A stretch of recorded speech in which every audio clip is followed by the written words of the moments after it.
Africa was the center, where once in ancient times the first civilization of people farmers was born. It was the Middle East. In the 5th millennium BC, the first cities and temples grew here. Writing was born, and then crafts, trade, and art appeared. Together with settlers and traders, the achievements of the ancient civilization spread to the west and east, to Europe, to India, and further to where sailing ships sailed and caravan routes reached. To the north of the ancient center of civilization was the Great Steppe, and to the south stretched the endless deserts of Arabia and the Sahara. However, in those days, the Sahara was not as lifeless as it is now. There were many reed-covered lakes, and in the rainy season, vast lowlands were green with fresh grass. In the south, beyond the Sahara, there was a savanna where grass grew as tall as a man, and here and there were islands of forests. These islands became more and more frequent and dense and, finally, merged into a green wall of impenetrable, vine-tangled jungle. The jungle was a special world where only forest people could survive. Short pygmies who knew how to make their way through the damp thickets and catch small animals with nets. In the savanna north of the forests lived black Negroes, courageous hunters who lay in wait for bulls, giraffes, and elephants with bows and poisoned arrows. To the east and south of the huge area of the jungle, there was also a savanna. Here lived the Bushmen, who differed from the Negroes in their smaller stature and lighter skin. In the Middle Ages, when Arab traders began to visit these lands, they were quite surprised by the clicking language of the Bushmen, similar to the twittering of birds, and the unusually thick buttocks of the Bushman women. This was considered a sign of beauty by the natives. The life of the African hunters went on as usual until a new civilization of farmers and cattle breeders was born in the Middle East. Feeling a shortage of pastures, the cattle-breeding tribes of Arabia in the 6th millennium passed through the Isthmus of Suez to Africa and soon settled in the vast expanses of the Sahara all the way to the ocean. Huge herds mercilessly trampled the vegetation. The climate became increasingly hot, and the Sahara gradually turned into a desert. At the end of the 2nd millennium, a wave of invasions from the Great Steppe reached Africa.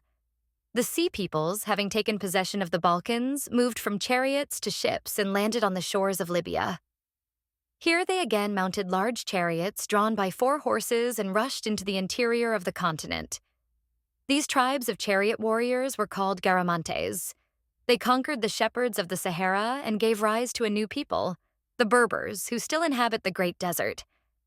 The Sea Peoples also attacked Egypt, but were driven back by the powerful pharaohs of the New Kingdom. Egypt was then at the zenith of its glory, and the victorious armies of the pharaohs made campaigns far to the south along the Nile Valley. As early as the 15th century, Egyptian troops passed through the gorges cut by the Great River in the lifeless mountains surrounded by the desert and conquered Nubia, the country of black people on the border of the savannah. 9 fortresses and temples were built in Namibia, and local scribes learned to convey the words of their language using Egyptian hieroglyphs. Thus, the first civilization of Black Africa was born. In the 11th century, unrest began in Egypt, and Nubia became independent. Its own divine pharaohs appeared here, who built pyramids and made campaigns to Egypt. Nubian troops penetrated the savannah to the west, captured slaves and subjugated tribes of blacks, who could not resist the iron swords of the Nubians. The conquered peoples borrowed from the conquerors the secrets of smelting iron and growing grain. But since wheat did not grow well in the savannah, the blacks domesticated local grains, sorghum, and millet. At the turn of our era, the savannah tribes learned to grow yams, a tuber plant similar to potatoes. Yams could grow in clearings in the jungle, and this discovery marked the beginning of the development of the tropical forest. Farmers with iron axes cut down trees in a small area, then burned the dried trunks and, having dug holes among the stumps, planted yams. The cleared area bore fruit for only 2 or 3 years. Then the village moved to a new place, and the clearing quickly became overgrown with rainforest. Just as in the forests of Asia and Europe, the shifting system of agriculture required the unification of all the forces of the village, so the peasants lived in close-knit clan communities. They felled the forest together, worked the land with hoes together, and harvested the crops. During the 1st millennium AD, the tribes of Bantu farmers settled widely in the tropical forests, and some of them reached the southern edge of the jungle, in the savannas on the banks of the Zambezi. the Bushman hunters were pushed back into the Kalahari Desert. In the 4th century, the powerful Nubian kingdom was unexpectedly invaded from the east, from the Ethiopian highlands. The plateau was an amazing mountainous country, located at an altitude of 2,000 meters above sea level and falling away towards the coastal plains with sheer stone walls. There was a mild climate and fertile soils, which had long attracted settlers from the other side of the Red Sea, from Arabia.